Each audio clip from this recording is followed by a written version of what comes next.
Hello, and welcome once again to another episode of the Ben and Melanie Show. I am host number 2, Ben, and I'm here along with host number 1. Hi, I'm here. Melanie's here. Yep. And long time no see, everybody. Yeah, long time no see. But we're still going strong here, one day at a time. In the middle of Michigan. Yes. I want to just open with a little thought I was having today. I went out turkey hunting today in the morning, and I didn't see anything at all except I saw cranes, and it was very beautiful and it was very pretty, and it was a really, really, really nice morning. But I was just thinking about the broader scope of environmentalism and hunting, and how they sort of I think in a lot of ways, if you go back 100 years or more, maybe they would have been the same sort of group, the hunters and the environmentalists may have actually been kind of like conservationists. I guess they would maybe created state land and things like that to hunt on them, you know what I mean, but also just to conserve them, right? So, because they knew that industrial development would end up destroying all of the nature, and they wouldn't have anything left to hunt. So I think in some ways, I was just thinking about this anyway, the environmentalist movement, which came later, that came in in the 60s, right? More, yeah. But that came from the conservationists a bit.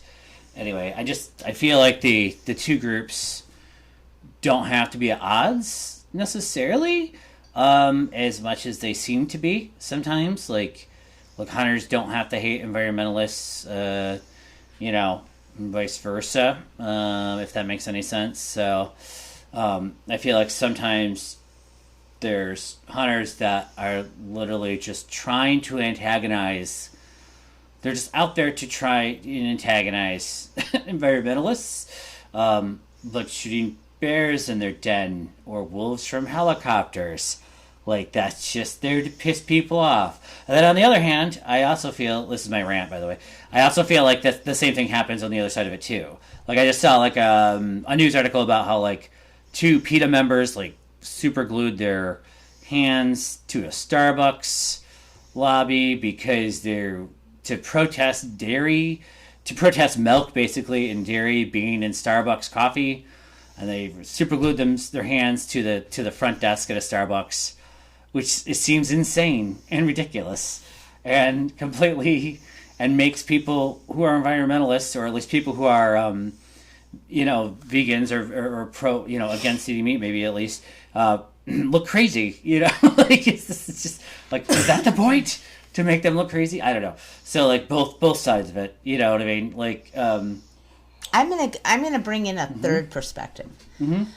A lot of environmentalists don't like Native Americans because we wear leather, and we use animal parts in our regalia, and some tribes, will whale hunt and seal hunt and other kinds of hunting that bothers both environmentalists and hunters. Hunters get mad at Native American people because we have fishing rights. I think it's a different situation. They're mad because they want those rights. Mm-hmm.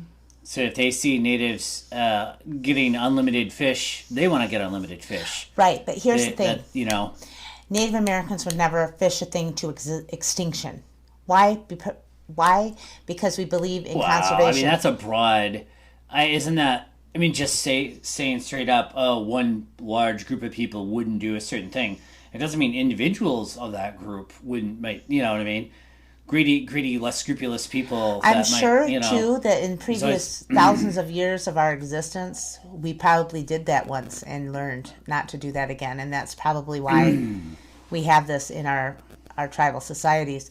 But what the key here is, being that both people hate my group at one time or another, what needs to happen is this. Vegans and vegetarians and environmentalists and the hunters all need to come together, and instead of working towards some kind of utopia answer, what we need to look at is our environment is Everything exists with us. If we take any piece out of it, we aren't going to exist. So we need to treat everything with respect.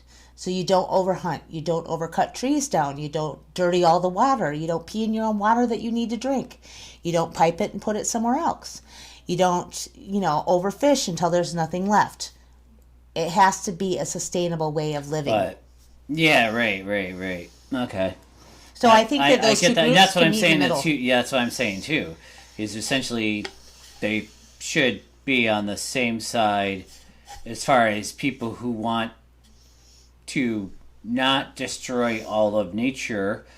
Everybody should at least be on the same side. Who is on that side at least? Yep. I mean, there might be filthy rich industrialists who don't give a shit about any of it. And that's what they can do.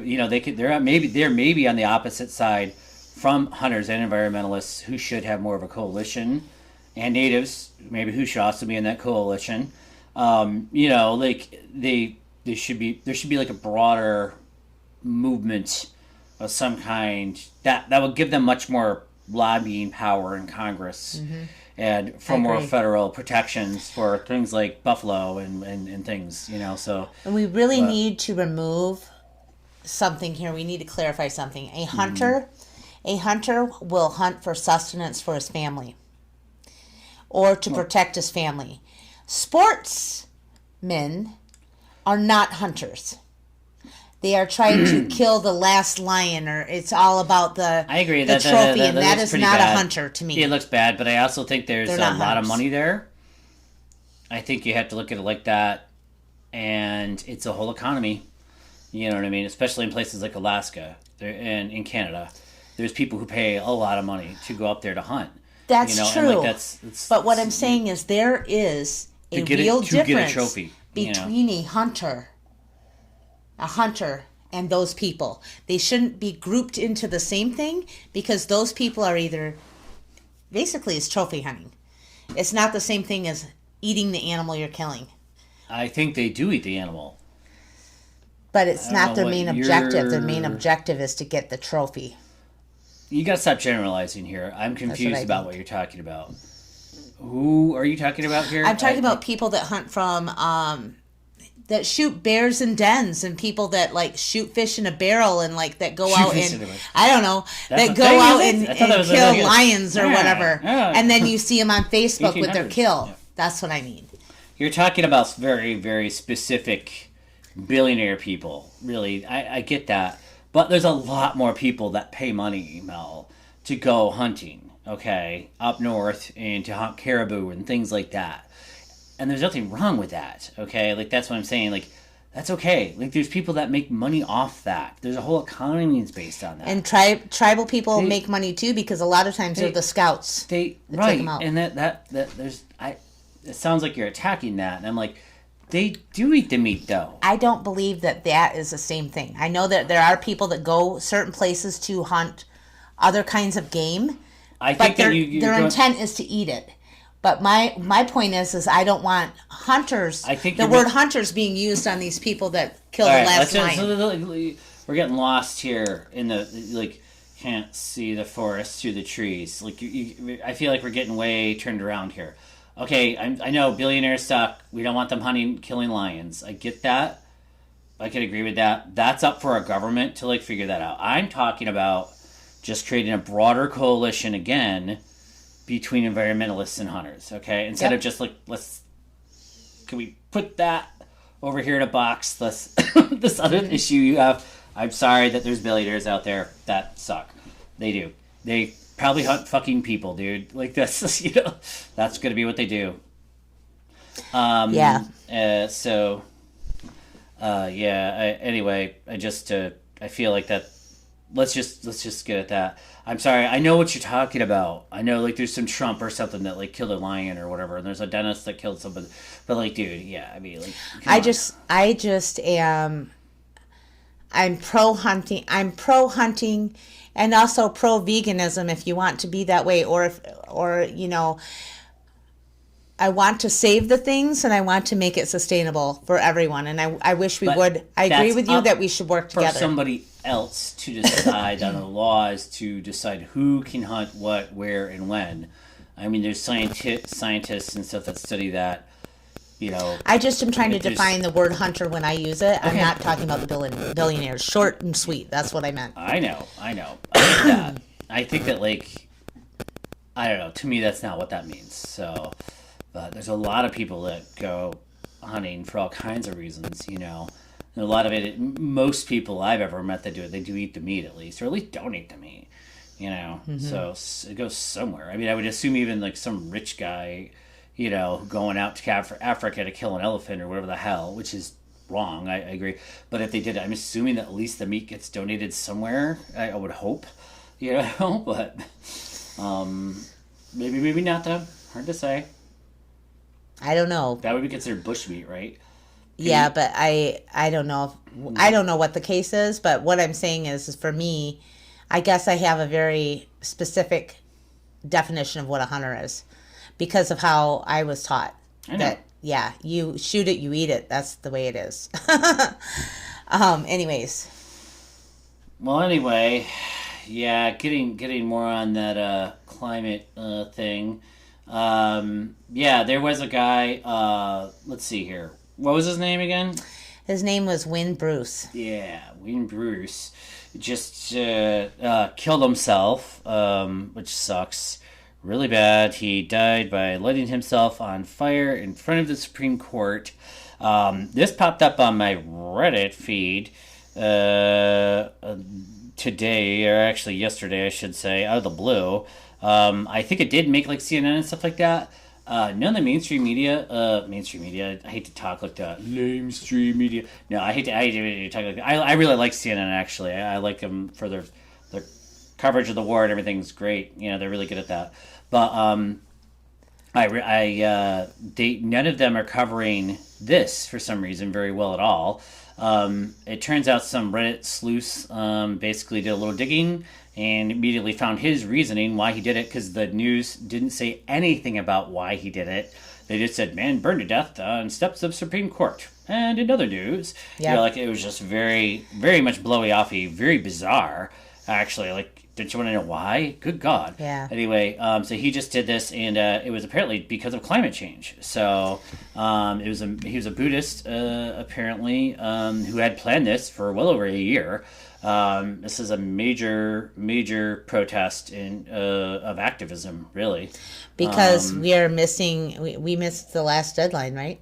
According to what the people on Reddit, on the comments, you gotta take it with a grain of salt a bit, but according to what some of them are saying, there was some like deadline that said it's like a turning point where like now we're past it, and it just passed in February or something maybe, where it's a point of no return, and with climate change, and now there is going to be a degree or two, a couple degree increase, right, globally, and there's really nothing we can do about it. All the wind turbines, all the solar power, all the, we could go all electric for everything right now, and it still would not turn that around, and there's going to be major floods like that, and that's just a good foregone conclusion now in low-lying zones like Florida, for example, but I'm sure, unfortunately, many more heavily populated areas in Southeast Asia are really, going to get really brunt end of the stick because they're in the developing world. That sucks. Anyway. So just to clarify too, Wynn Bruce was a Shambhala Buddhist, and that is a specific type of Buddhism. And if you're too young to remember, back in the Vietnam time period, there were many Buddhists who lit themselves on fire in protest against the war. And other things that were happening at that time. So, it's too bad we couldn't figure out how to unmake the CO2 gas emissions somehow, or pipe it somewhere, and clean it and put it back out as oxygen or something. Yeah, I'm not a scientist. I wish we could figure that out. I think we're well on our way to having the technology to deal with a lot of this stuff. Cars are all going electric basically as soon as the car manufacturers can. They're doing it now. I mean, and people are not happy with the price of gas. So, I mean, I think everybody who can would definitely prefer to buy an electric car at this point. if they can afford it. And that's something the government needs to actually subsidize. What they need to do is make green technologies cheaper than using oil and coal technologies. And they should actually give like a subsidy or something to purchase an electric vehicle. That would be nice, I think. It's never going to happen, but it would be nice if it did. Oh, it might. You never know. Anything's possible. But I'm sure GM, Ford, and all those companies would be happy to get, have the government subsidize the purchasing of cars. Yeah. Hell, man, they'd be really happy. There's a lot of things that could be done. I mean, really, we just need to stop kicking the can down. I mean, we could still, I believe we could still make a difference if we did it quickly instead of keep saying, well, in 50 years, our emissions will be blah, blah, blah. That's a tragedy, though, man. Really sad. But some of the comments said probably he was at peace in a way because he had planned it for so long, and that he, knew the date. He posted the date well over a year ago. Yep. So he apparently, might have been at peace. Who knows? But it's really sad that he felt the need. Or I mean, it's not even. I feel bad for him, but I do actually understand the activism. Like at some point, it's just like no one is listening, no one's doing anything. Now we're passing points of no return. It's just like, what the hell, So I do at least understand that his point of view. He feel, and I think that hopefully the media will at least do a little more digging now that Reddit has, and hopefully they'll get that story back out there. It will be more on top of the climate change. It's so easy to be distracted by the war, be distracted by everything happening all over. Celebrity news, everything. When reality, that's just like, oh no, there's really, really a much bigger issue that's facing the entire world, all of humanity, and everybody. It's going to affect all of us. So, and I mean, we're lucky in Michigan. I mean, I feel like we're in a very lucky place. If anything, our population is due to increase because of this. And we need to really put down protections for the Great Lakes and not allowing it to be piped out. Well, I mean, I know, I agree with you there, but I'm saying like the population band of like the sweet spot for population growth or where humans like to live is going to move north, and it's definitely going to be more centered in this in the Midwestern region of the United States. And the Arctic, we were just watching a thing on the Arctic in Antarctica, the ice shelf melting, and that is going to cause the flooding of coastal areas and some islands, which is going to cause climate migration. No, you're talking about the Antarctic, right? Mm-hmm. You're about the ice shelf and the ice shelf. Yeah, the Antarctic. Like there's a big ice shelf that is holding back the flood of ice from flowing into the ocean. That the ice shelf itself is already in the ocean, really, kind of. But as soon as that's melting, and it is apparently melting at a fairly rapid pace, and then when that's gone, the ocean levels, like places like Miami, are really gonna, in New Orleans, obviously, and all these places are gonna get pretty swampy. So yeah. And then in from there, they're predicting the heat being so hot that it wouldn't be not. Now this isn't like immediately, but over in the map it was like, okay, so when it started showing the sweet spot where up north, it starts to increase the temperatures in the south to where it be. It's just gonna be more like hot. Yeah, it's not gonna be as comfortable. It's gonna be more. Yeah, not desert, but I guess, yeah. Not as good for humans to live anyway. Right. But anywho, there's a lot of steps we can do. Fun. Yeah. Think about it and get back to us if you have ideas. Thanks for subscribing to the Doom and Gloom podcast. Yep. I know, right? Jeez. Boy. But we are trying to talk about things other than... It seems like all the news is focused on is the war. And I'm trying to, in my mind, I'm trying not to just fixate on that. That shit in Ukraine sucks. It really, really sucks. And actually, it just keeps getting worse. Every week, it just gets worse and worse and worse. But you can read all about it on CNN.com. And we'll try to talk about the stuff they're not reporting. I'm trying to talk about something other than that. Yeah, it's just... Also, speaking of climate change and... electric cars and stuff like that. I was thinking about it. This area really could, again, I'm just going to keep harping on this. We need a bus system here if that's still Yes. dial-a-ride system, and not. I know no one wants to use it, no one likes using it, but when you need it, you need it. Yeah, it's like so. Like no one thinks they're going to be the person that needs it, but when you need a dial-a-ride, yeah, you are going to be the person that needs a dial-a-ride. So, and I see people, it seems like on a regular basis around here, riding their bikes to the store. Yep, or their lawnmowers. That's a different situation. That's what it's. But like, I mean, seriously, no, really, not riding their bikes like because they have a choice. Like, because they don't. I've seen people riding a bike, like hauling things on their bike. Yep. Around town. You know, I mean, it's just like I've seen that more and more, and it's just like, man, you know, I mean, they can't even get to Meyer, you know, on that thing if they had some kind of public transportation, and it'll be expensive, yes, and it will be losing money, you know, and that's just how it works. You know, it's not going to pay for itself, no. But at least it's a public service. It's for the public welfare, you know. Yep. It'll make lives better for people, you know. Anyway, I'm going to keep ranting about that. That also is a good thing. Public transportation is a very good thing you can do for the environment. Yep. Anyway, so that maybe is sometime so they'll have like a self-driving electronic self-driving dial-a-ride. That'd be pretty actually, cool. that's probably right around the corner. Yeah. That actually, the technology, I would dare say, probably exists.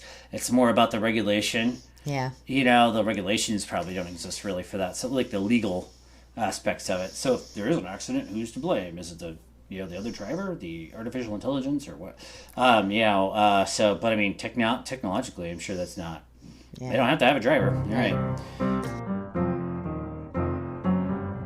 Okay, so what do you think might be something we could do to further this movement? Not something we could do. Something we could do as a society, I guess. Yeah, because there's very probably little we could actually do as individuals. We can recycle, obviously. We can, drive electric cars, stuff like that. But, there's really, I know, it's industrial waste and industrial, levels of pollution that are the problem for the most part, and much of it is from other countries. But one of the things we could do to impact the other countries that aren't going with the climate accord is to bring manufacturing back here, but in a green way. We would reduce fossil fuels and transportation when we make one part here and then send it to China to get sewn and then send it back here to get glued and then it gets, shipped back out everywhere. Instead of doing all that, have it here. Keep the supply chain local, or at least on the same continent, at least. Yes. Yeah. And then I would ban plastics, ban the making of plastics, period, unless they're made. You can do this sustainably using hemp. Hemp can make a plastic-alike product that is biodegradable. Maybe what we need to do is get the idea that plastics are meant to last in our heads, too. Yep. Because I think that we all think of plastics as disposable, but maybe we need to start thinking of plastics as like a forever item, and actually wood and metal are disposable much more than plastics. So, excuse me. Maybe we need to change how we make things out of plastic and how we view plastic. So instead of making cheap, chintzy, crappy throwaway things out of plastic, we should be making like really thick, solid tables and things, furniture out of plastic in a very nice, more designer way. I don't know. And a good example of that is the Melissa and Doug toys, for the most part, are wood. They're made out of wood. Or felt, or something else that's not plastic. Well, that would be that we shouldn't be making plastic toys at all. Right. Toys should not be plastic. Mm-hmm. Like, we need to reverse that. I mean, it was just, in a study that just came out that there's microplastics in all of our lungs and in our blood of everyone on Earth now. I mean, that is definitely probably a cancer agent. Right. So we need to stop making plastics. We need to ask our chemists and our scientists to figure out ways of biodegrading things that we don't know how to biodegrade right now, or how to unmake them. That things that are poison to our environment and our land, we need to figure out how to handle them without just throwing them out in space or something. I think that we have to face to like just the industrial levels of pollution in the manufacturing process, especially in third world and developing countries. where there is very little or no regulation, that's probably the majority of where pollution on the planet's coming from now. And we need to somehow deal with that. But I think what you said, if you can bring some of that supply chain back to not just the United States, but also to Britain and the EU. Localize it, so wherever you are, you're using that supply chain. Bring it back to first world countries where there is a lot of regulation, which will make things more expensive, but everything appears to be more expensive anyway. So what the hell? And also places like Malaysia and China, they could still manufacture things, but have the supply chain for in their local area too. And same thing with our eating local. If we actually ate local, we wouldn't have to worry about our cereal prices going up right now because of the wheat fields in Ukraine and Russia that are impacted by war right now. So we're not getting the prices of that are going sky high. So we need to think local again, think on our own continent, in our own state kind of things. And then I think that we should ban plastic packaging. I mean, how many of us buy something and can't figure out why it's like there's a diamond inside the package and it's like a toy or something, and it's zip tied and plastic and plastic and plastic and plastic. I don't think we need to do that. I think there's other ways of doing that. I would be for, even with milk jugs and stuff, go back to the glass canisters. Yeah, why don't we just do that? We could just recycle it. I was thinking that the other day. Man, I would put a deposit on it, pop bottles. I mean, what I'm saying is I would do anything for milk delivery. Mm-hmm. I know some places, various urban areas have it a little occasionally, but we definitely don't hear anymore. Mm-hmm. It'd be so magnificent if we could just get milk every day or every week or whatever it is, and not have to go to the store constantly to get milk. Mm-hmm. If you could just set the empty containers out and get new containers, I would do anything for that.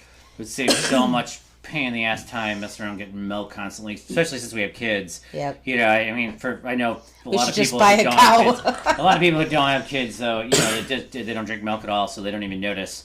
But if you have kids, and that's a thing. So so I think that might help. And then also, far as there's a lot of agricultural things that are happening that also contribute greatly to the industrialized emissions, which the ways we farm nowadays are not the same ways in our heads of the old farmer in the Dell farm. So there's a lot of chemicals used and all that stuff. And then there's it takes a lot of oil to produce certain types of crops. Like cotton, for example, for cotton t-shirts, we don't need to use that anymore. We can use hemp cotton, and you can also process hemp so it makes it into plastics, which I learned from Winona LaDuke.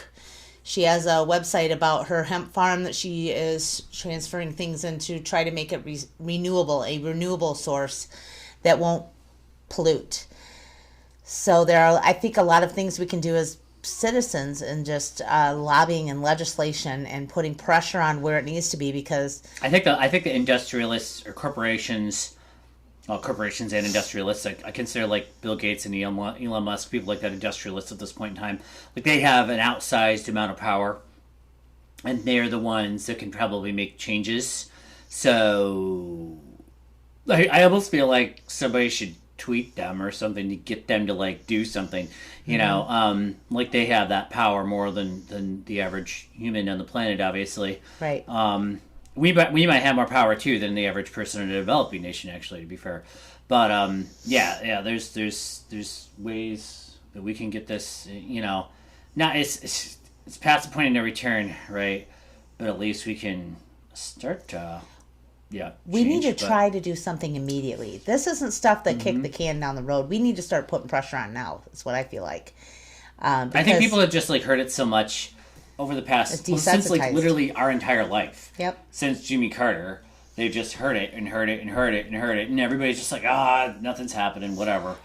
Ever since the Indian commercial with the tear coming down about the trash on the side of the road. People are pretty happy about not having trash on the road. Right. But, that was a positive thing that you can, see. Right. You can see it. And that's what they need to see. But that was kind of a game with the industry, too, because they put the blame on the individual for all of the problems with pollution, when it really... No, you're right. All these industries have been doing it. It's just like the cigarette companies put the guilt on the person smoking instead of taking responsibility for them advertising to people that way. Yeah.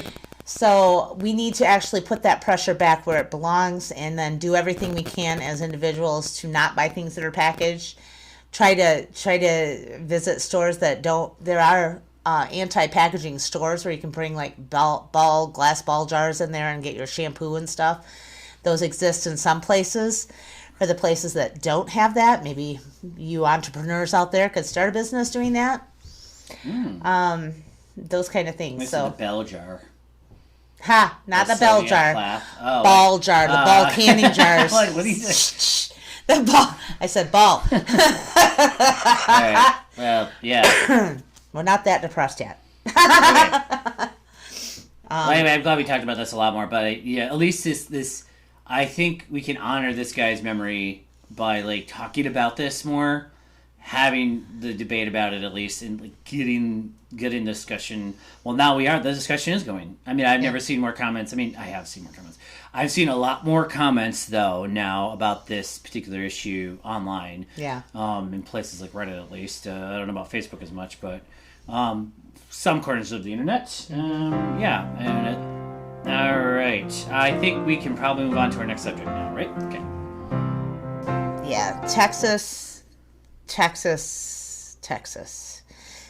is due to execute Melissa Lucio, who's a mother of 14. And they just have secured evidence that supports her innocence. She was put in jail in 2007 for killing her child. And they have proven that her child died because it fell down the steps. And not because she did anything to the child. Well, what happened? Well, it wasn't that. It wasn't just like as simple as that, right? Like in 2007, she was arrested for this. Her child died, and this was like 15 years ago now. The cops interrogated her for like hours and hours and hours. I want to say like, was it 8 hours straight? Yeah, at least something like that. And they forced a confession out of her, essentially, using some interrogation method where they would scream at her periodically and abruptly switch to not screaming at her and saying, like, oh, just sign this and it'll all get better. And repeatedly showing her pictures of her dead child. So they got her confession, and then a jury convicted her without all the evidence. Apparently now the jury, I don't know if the prosecution suppressed the evidence or what. Somehow the jury did not have access to all the information when they convicted her, and she was sent to the death penalty for the murder of her child, which she did not commit. And now the jurors are coming out and saying that they did not have access to all the evidence and that they would not have convicted her if they would have, apparently, which that is a big deal, I would have to say. Yes. She's due to be executed within 2 weeks, I believe, as well, right now. The governor has said he's not going to pardon her, the governor of Texas, right?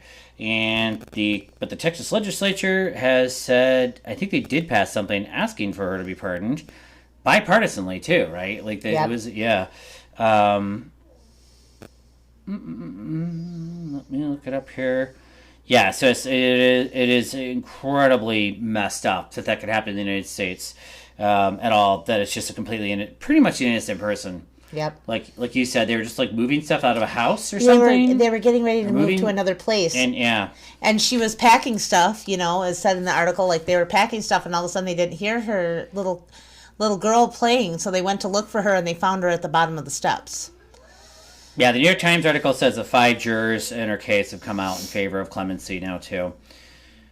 And they're saying that they were wrong, citing the new evidence, apparently. Jeez. Yeah. Anyway, I know, like, there's nothing we can do about it here in Michigan. We don't, I can't, you could call this governor of Texas to beg him or something. He's not going to listen to anybody outside of Texas. But, that's just tragic. Anyway. Yeah, as a parent, I can't imagine losing my child, and then being interrogated for 8 hours after that, being arrested for it and interrogated over and over again. And then...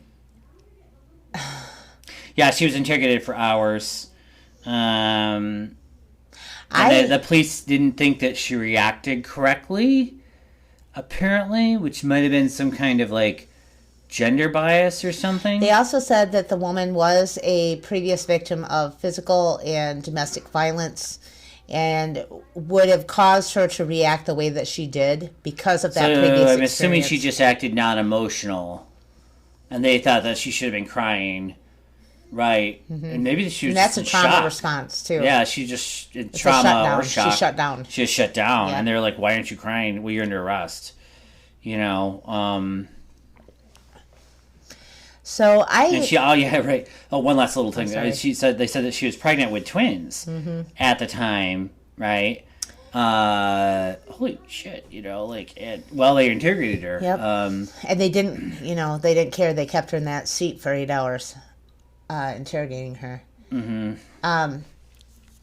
I don't believe in execution for this reason, and this is not the first case I've heard of where someone was going up to be executed, and there was actual like scientific DNA evidence that proved their innocence, and then they still couldn't get through the courts or whatever pardon system to get out of being killed on the certain date that they were supposed to be executed. And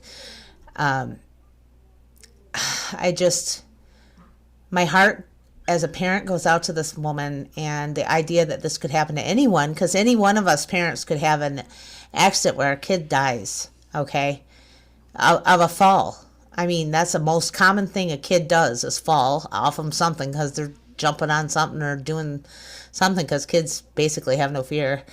And then to have to go through the horror of losing your child and then also be prosecuted is unbelievable to me. And then being executed for something you never would have done or did do, you know what I mean, is just...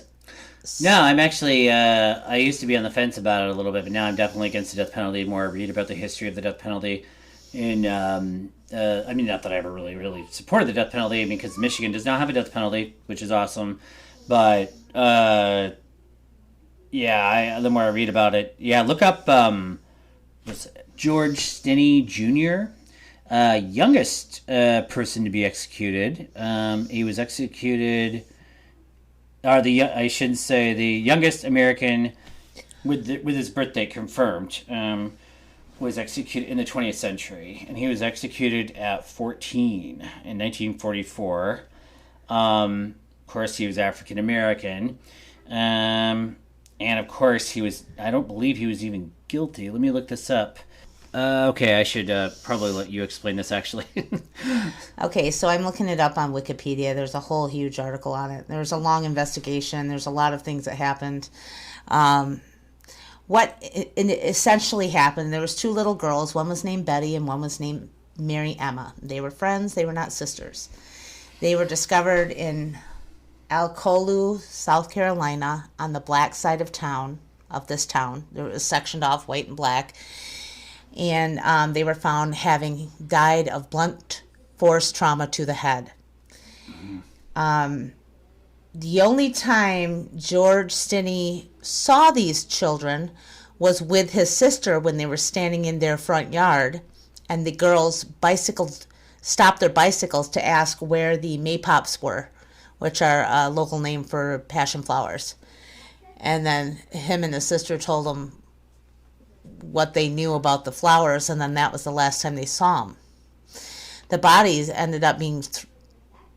Bodies of these girls were left in the ditch near their house on that side of the road. And so it was just basically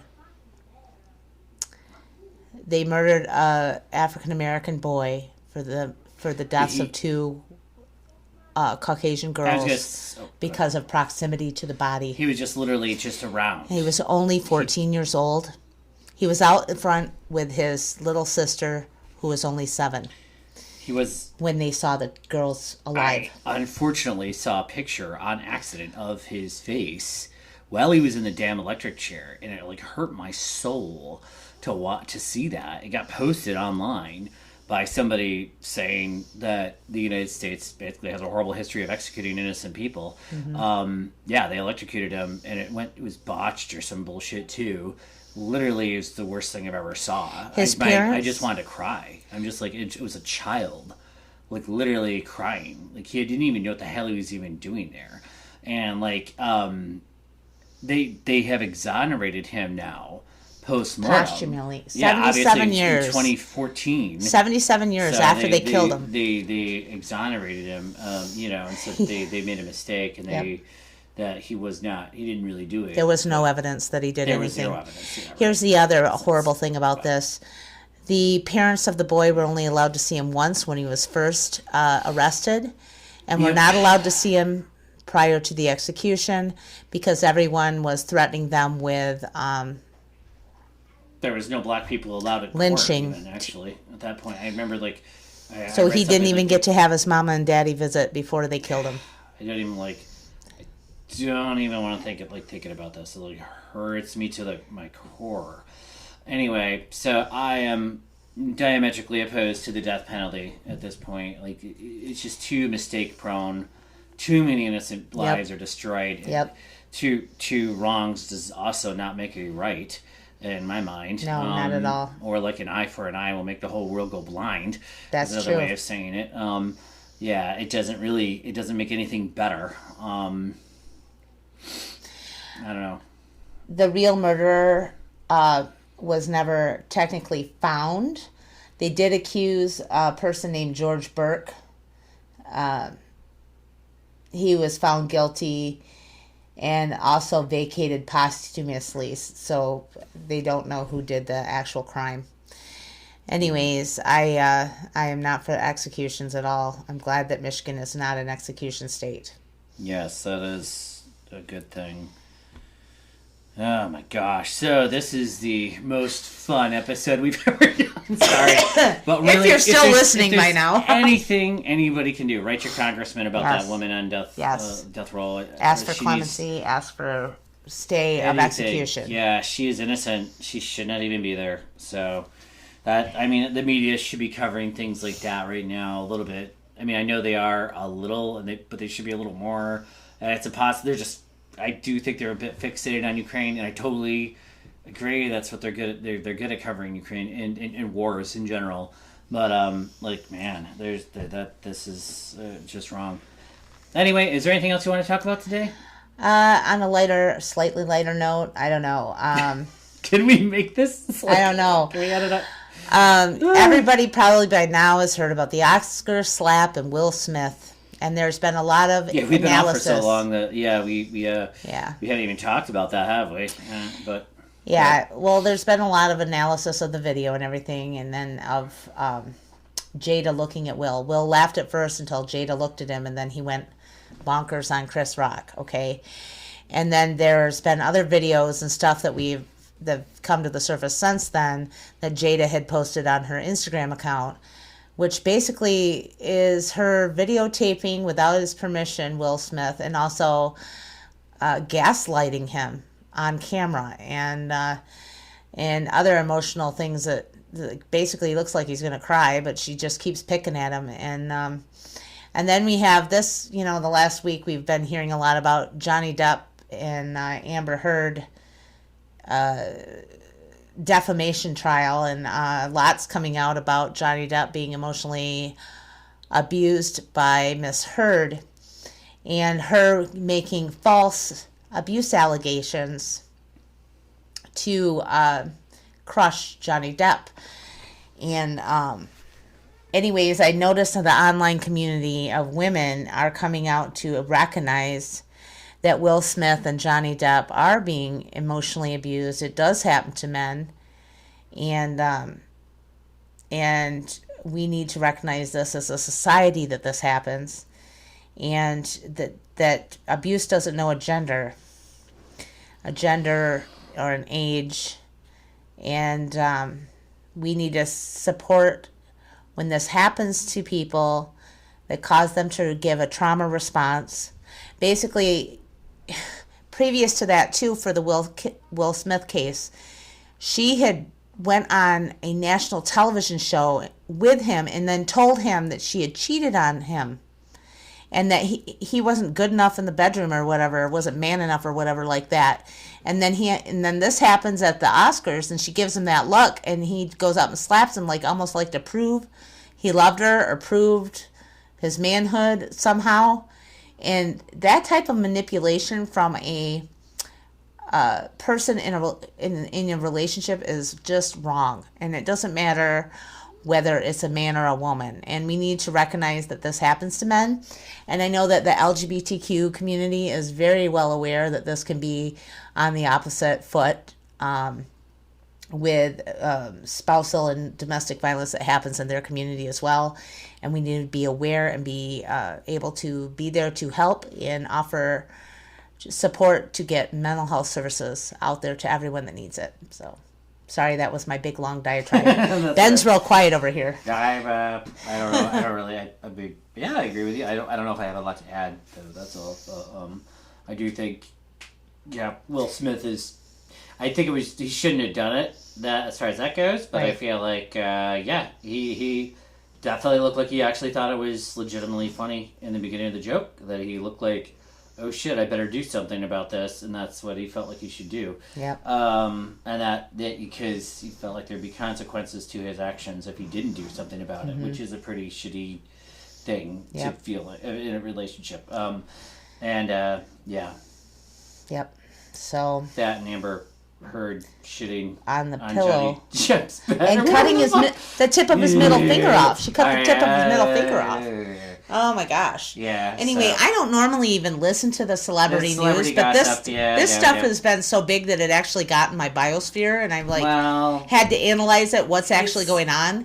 Again, I think that people are war weary, and I wonder if sometimes a little bit of we're all kind of searching for some. And not just war weary, pandemic weary. Yeah. And then now there's a war. And it's just huge doom and gloom things on epic levels. Kind of just people get worn out. And that's the problem with. We were talking about climate change a bunch earlier, but I feel like that's sort of the case with that too. People have just heard it and heard it and heard it and heard it. Now we've heard it before. The pandemic is the last 2 years. Now it's just the war last couple months. You know what I mean? Apparently it's just going to be ongoing with that. It's just man, it's hard to quantify. It's hard for our brains to wrap it's hard for my mind anyway to wrap itself around huge numbers. I guess millions of people having to move around, or flee for disasters or die. You know what I mean? And the pandemic. So it's I think individual news is easier to digest. When you're personal stories. A personal story this. Child injustice, this injustice is about to happen to this woman of color. Yep. It has happened to so many people of color. Correct. Over the course, and this time maybe it can be stopped. Yep. Before it happens. Unlike the other example we cited. So it's anyway, something to consider there, I suppose. Maybe individual stories are better in some ways. Yeah. With that, I think that's about it for our doom and gloom podcast. Sorry. It's every podcast, I feel like we're apologizing. Oh, sorry, it's such a downer. It's just... But you know what? Let's be honest. We do need to discuss these things and realize there are things we can do that are more than just a comment on the internet. We can write an actual letter. We can make a phone call to the governor of Texas. Podcast. We can do that. I mean, there are other things we can do. And we got to focus on individual stories, too. Yes. Like the child, like a neighbor that's having trouble right now because, the inflation prices are high, and that people should ties be into helping everything else. each other out if they can. Yes, please help each other out. I agree with that. And that's the whole point of the local thing. Yeah. Think local. I think most people are well-intentioned, at least, when it comes to things like that. Yeah. So, but I hear you. There has to be more than just using Twitter or whatever. Yep. Act local. It does feel like Twitter has, of all things, it does feel like Twitter has too much influence. Yes. Over our lives. It seems like journalists and government officials and everybody everywhere really focuses on it somehow. Mm-hmm. Yeah. In a way that they don't really focus even on other social media outlets. And I'm not entirely sure why. But it does seem to have an outsized... Not that... It's not even the biggest social media, right? It's like TikTok is the biggest now or something, right? Or Facebook is probably the biggest, then TikTok. Twitter is probably in the top 5 or 10 or something. But it does seem to have a much larger outsized influence. and especially on what we read and see on a daily basis. Journalists seem to really focus on it and fixate on it, and that's kind of sad because you can't have a nuanced conversation on Twitter either. No. So, yeah. Nope. Well, with that, we'll hopefully try to make another podcast in a shorter time frame than it took to make this podcast. I know it's been like over a month since our last one, but we're not like done or anything. But just been really busy this spring. Really busy. Yep, that's just how life is. So, go ahead. Yep. Hopefully next time we'll be able to find a sunshiny individual story for you guys. Yeah. I promise not to depress you. I'm thinking about maybe having a guest or two on the program. Yeah, I think that'd be a great idea. Yeah, I'm thinking that's the direction we need to head. Kind of spice it up a little bit with some different people. So, that being said, I'm trying to think of the regular outro here. I guess I should say Bama P. Gawabaman. Yeah, so, yay. All right. See you next time.